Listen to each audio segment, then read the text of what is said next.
नमस्कार, बहुत स्वागत है आपका। मैं हूं आपके साथ मनोराज सक्सेना।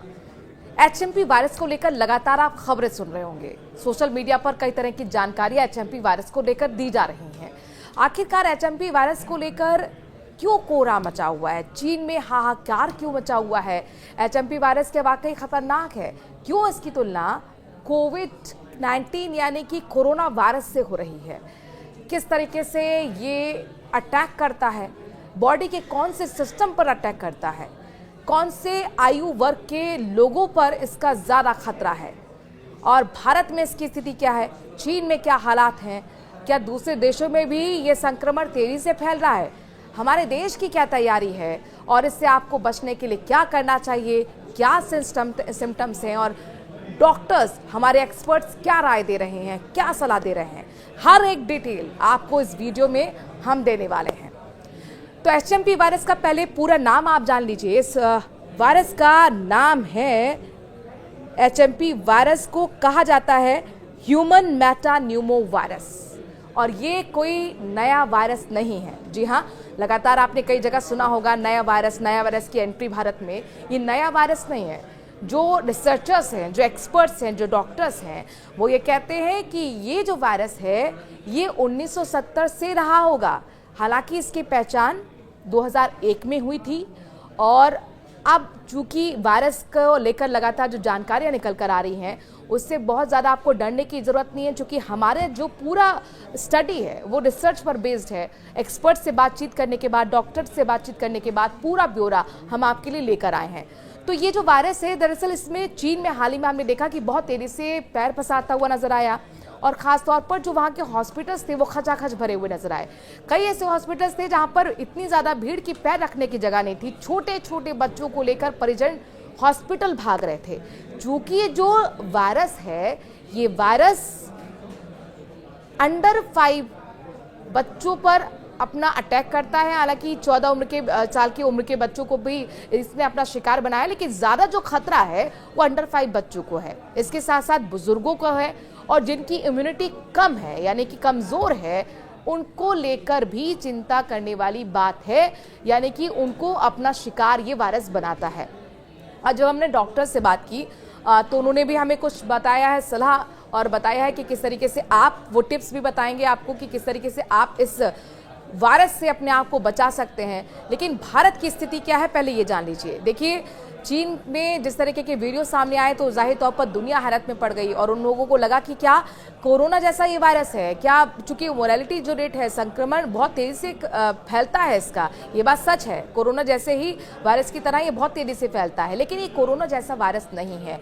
ये आम संक्रमण जैसा ही एक वायरस जिसे माना जा रहा है। इसका इलाज भी जो संक्रमण के इलाज होता है उसी तरह से डॉक्टर्स कर रहे हैं। यानी कि जो सिम्टम्स होते हैं वो सिम्टम्स होते हैं सर्दी के, ज़ुकाम के, और साथ साथ ही बुखार के। गले में खराश होती है, कड़वापन रहता है।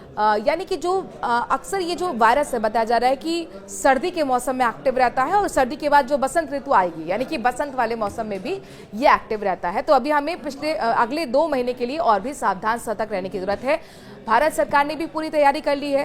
पूरे देश में अलर्ट जारी किया गया है। स्वास्थ्य विभाग ने तमाम अस्पतालों को डायरेक्शंस दिए हैं कि आप लोग भी जो ये सर्दी जुकाम वाले केसेस आ रहे हैं उस पर नजर रखिए, और अगर आपको कुछ थोड़ा भी लगता है तो आप उसकी जांच जरूर करवाएं। अब आप देखिए, 8 केसेस अब तक भारत के अंदर भी आ चुके हैं, और इसीलिए पूरी तरह से अस्पताल अलर्ट मोड पर आ चुके हैं। कई ऐसे अस्पताल हैं जहां पर आइसोलेशन वार्ड बना लिया है। चूंकि ये संक्रमण खांसने से और छींकने से जो ड्रॉप्स रह जाती हैं, वो ड्रॉप्स से हवा में फैलता है, और बहुत तेज़ी से ये संक्रमण, चूंकि मोरालिटी जो रेट है वो बहुत ज़्यादा है, इसलिए तेज़ी से फैलता है।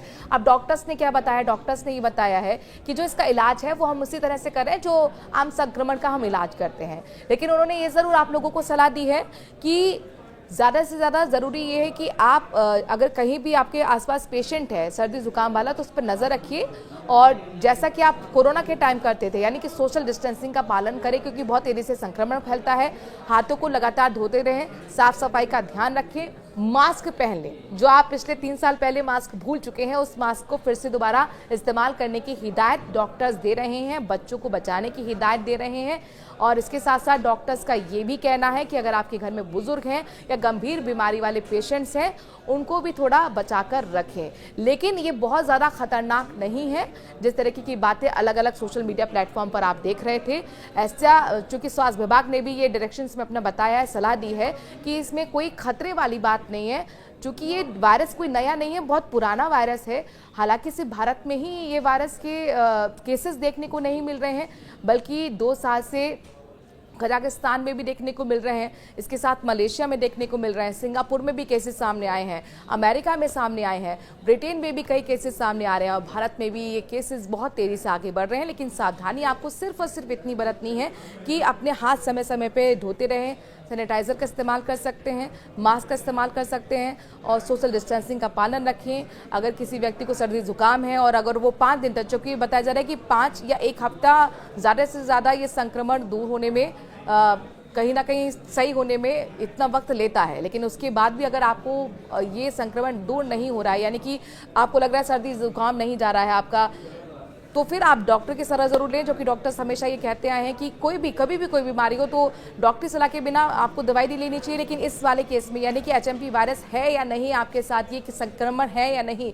इसके लिए भी आपको जांच कराना जरूरी होगा। तो इसलिए बिना मशवरे के, बिना सलाह के आप कोई भी दवाई ना लें।